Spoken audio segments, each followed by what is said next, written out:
Elektabilitas Demokrat kian moncar, bukti Demokrat berpihak kepada rakyat. Berdasarkan survei Litbang Kompas yang dirilis Selasa, 21/6, tiga besar elektabilitas partai politik ditempati oleh PDIP 22,8%, Gerindra 12,5% dan Demokrat 11,6%.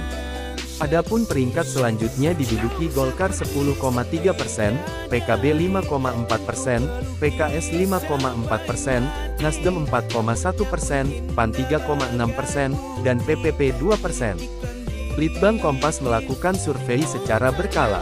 Berdasarkan survei tersebut pada Oktober tahun 2021, elektabilitas Demokrat masih 5,4%.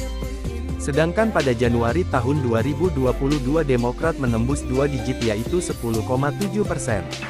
Kini, Demokrat naik kembali mencapai 11,6%.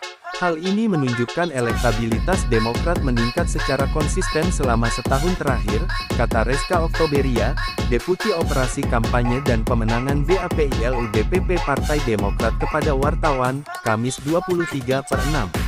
Menurut Reska, Demokrat sangat mengapresiasi hasil survei Litbang Kompas ini.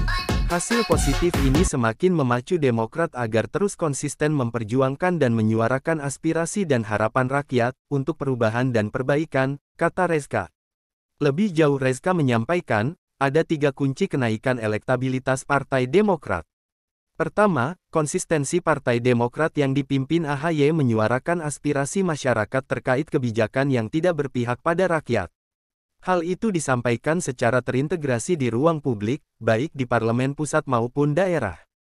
Hal ini terjadi karena kepemimpinan Ketua Umum Partai Demokrat Agus Harimurti Yudhoyono (AHY) yang lebih kolaboratif, terbuka, dan menggunakan pendekatan terukur berbasis data. Sehingga setiap gerak langkah yang diambil Demokrat sesuai dengan harapan publik, ujar Reska yang juga anggota DPR RI fraksi Demokrat Dapil Sumbar II itu.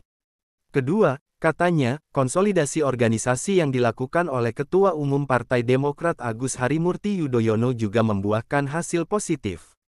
Soliditas semakin terjaga, kebersamaan dan loyalitas kader semakin terbentuk dalam memperjuangkan kepentingan rakyat, imbu Srikandi Demokrat asal Luak 50 Sumbar ini.